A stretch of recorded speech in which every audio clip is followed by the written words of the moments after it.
I just purchased 3 great undervalued Canadian dividend stocks, and so today I'll share with you what those 3 companies are and why I decided to add them to my portfolio. The first company that I've recently added back to my portfolio is the energy company Enbridge with the ticker ENB. If you know me and if you've seen the different videos that I've made on this channel, you must know that I absolutely love this company that is giving some super high quality dividends to their shareholders. Indeed, by giving over 7% of dividends to their shareholders, it is one of the best ways for you to invest in one of the largest energy companies in North America. Indeed, Enbridge currently moves about 30% of the total crude oil production that is produced in North America. They are also transporting about 20% of the total natural gas that is consumed in the US, and they are also representing the largest natural gas utility by volume in North America. Add to this, year after year, the company is known to be able to continuously expand the scope of the operations by making new acquisitions. For example, at the end of last year, they've been acquiring 3 natural gas utility from Dominion Energy for about $14 billion, which is actually one of the main reasons why this company is now the largest natural gas utility in the whole continent. Add to this to be able to face the future problems that will come from the energy transitions in the next couple of decades. Enbridge has been tremendously working on developing its great renewable energy portfolio. With their net zero gas emission by 2050 commitment, the company has been working and investing over 10% of their total capex towards different renewable energy projects, notably a bunch of different offshore wind projects that are currently underway in France. Add to this, in their more recent earnings report, we've seen that the company has been able to beat the analysts' expectations in terms of their total earnings per share, despite a slight underperformance in terms of their total revenue.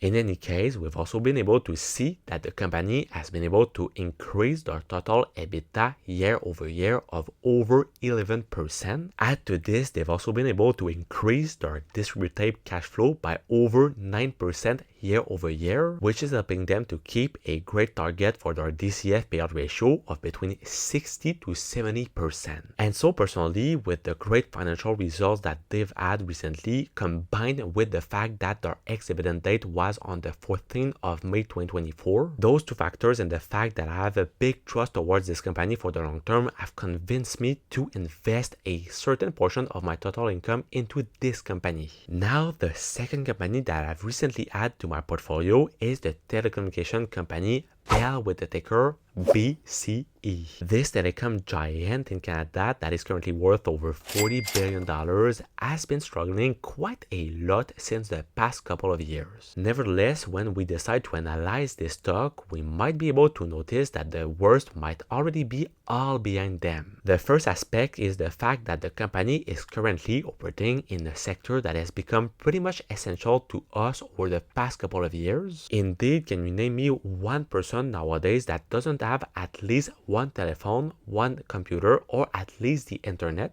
Personally, I can't. The great thing about Bell is that over the past couple of decades, they've been able to establish themselves as the top dogs of this sector in Canada. In fact, it is pretty interesting to see that when we analyze the Canadian telecom market, we can see that it is pretty much a triopoly divided between 3 big companies, where we can see that Bell, Rogers, and TELUS pretty much share about 30% of the total value of this market. Then, to continue the analysis of this company, we might be looking at the massive 8.50% quarterly dividend that they are giving, and we could ask ourselves if this massive dividend could be sustainable in the long term. Well, with their dividend payout ratio of over 100%, you can understand that they are currently paying more dividends than their net earnings can support. Nevertheless, over the past 4 years, despite the pandemic, we can see that Bell has still been able to increase their dividends every single year. As I mentioned earlier, since Bell is offering some essential products and services, it means that despite all the harsh economic conditions that we have, they will continue to make some money every single month, notably from the great subscription services that they are offering. The biggest problem that the company is currently facing is their gigantic $37 billion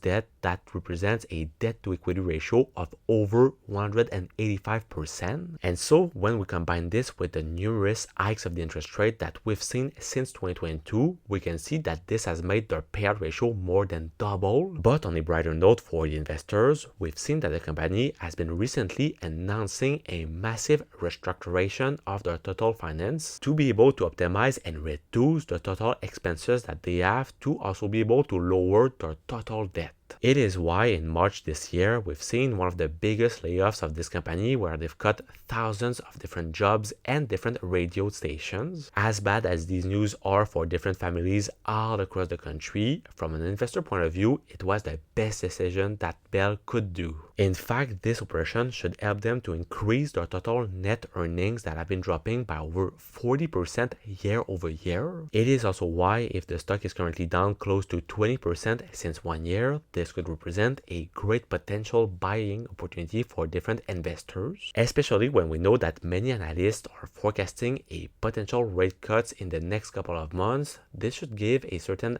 puff of oxygen to many different investors. And personally, since their ex-dividend date is coming in June, it has been convincing me to add a few more shares of this company in my portfolio. Finally, the last company that I've been recently adding to my portfolio is the company Alimentation Couche-Tard with the ticker APD. This convenience store brand is currently ranking as the second largest brand in the world with over 7,000 stores under the brand of Couche-Tard, Circle K, and Ingo, by offering products and services of all kinds going from liquor to chips to gas. This company has become pretty much essential to all the car users. Add to this with the EV revolution that has already started to put a lot more electric vehicles on our roads. Couche-Tard has already started to add different electric vehicle chargers in their different locations worldwide. Indeed, as we can see, their network of these chargers is widespread mainly in North America, and so this will give them great opportunities for the future to stay relevant to anyone that wants to travel all across the globe. Add to this, the great thing about this company is that they are able to generate even more income from the traffic that they are generating, because in fact, with all the different products that they are selling, many people will not only stop there to buy gas for their cars, but also to buy different other products. However, over the past couple of weeks, after seeing a lot of growth in their total valuation over the past 5 years, we've seen a certain slowdown in it. This situation has been created by their more recent earnings report that have been underperforming the analyst expectations for both the EPS and their total revenue. Plus, during this same earnings report, we've seen that their total net earnings have been dropping by 15% down to about $624 million. The CEO of Couche-Tard, Brian Anash, has been justifying this dip by being different cost-cutting measures adopted by all their consumers, with rising inflation and higher borrowing costs that have been forcing people to cost cuts. Many customers are also choosing lower cost alternatives. Nevertheless, even if Couche-Tard has been missing their latest earnings report, we can see that they are still forecasting some great growth year over year, predicted to about 7%. Add to this, Couche-Tard is also fully leveraging its appetite for growth, notably from the European market. Indeed, last year, we've seen that Couche-Tard has been acquiring about 3.1